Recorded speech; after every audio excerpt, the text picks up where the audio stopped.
I was slicing lemons for the marinade when my aunt said it, casual, like she was commenting on the weather. "Sweetheart, the wedding happened last week." I looked up. "What?" She blinked, eyes soft with pity. "You didn't know?" The knife paused midair. My brother's wedding had already happened. No save the date, no call, no mention, not even a text. I set the knife down.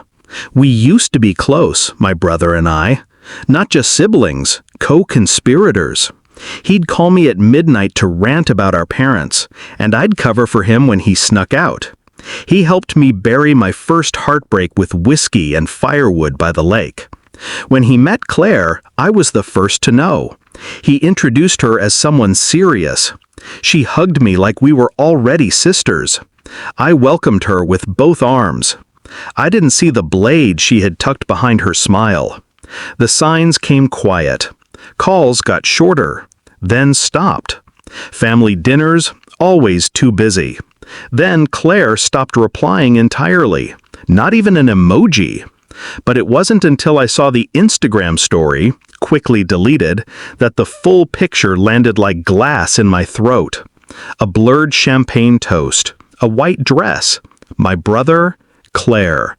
The caption, "The best day of our lives, RL."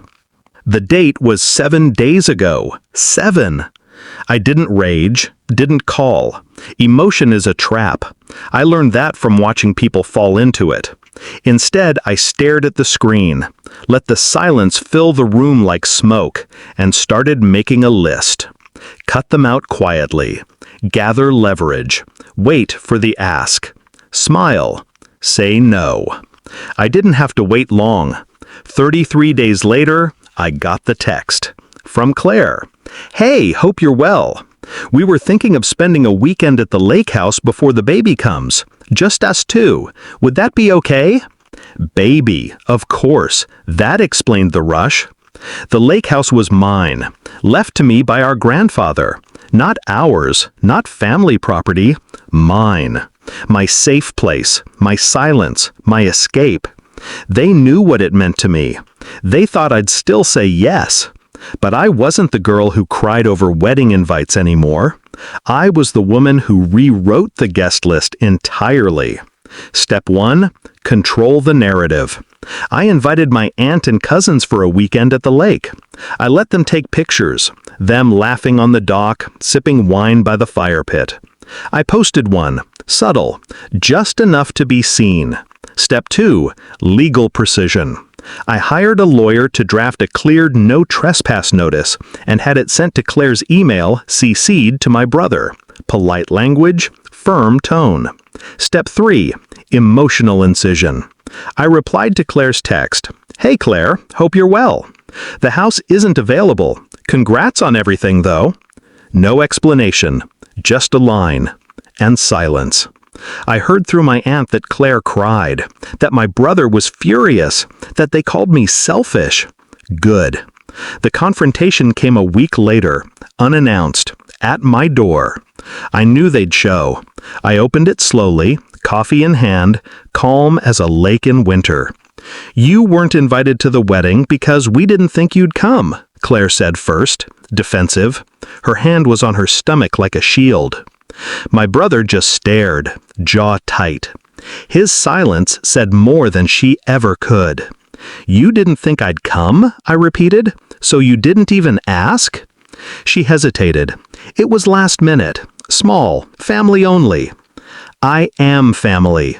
"Don't do this," my brother finally said. "You're blowing this out at—" "No," I cut in.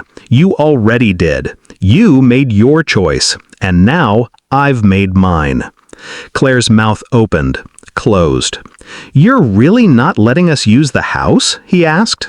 I sipped my coffee. "You didn't think I'd come to the wedding. Why would you think I'd open my home?"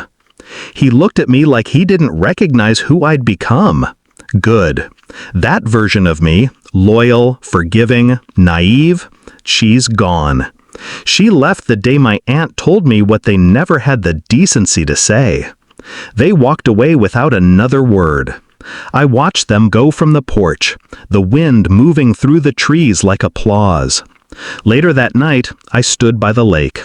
The water was still, reflective, just like me. I didn't need revenge that screamed. I just needed the silence that followed. They threw a wedding without me.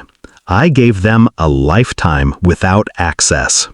Justice isn't always loud. Sometimes it's just a locked door and the sound of your name not being called when it matters.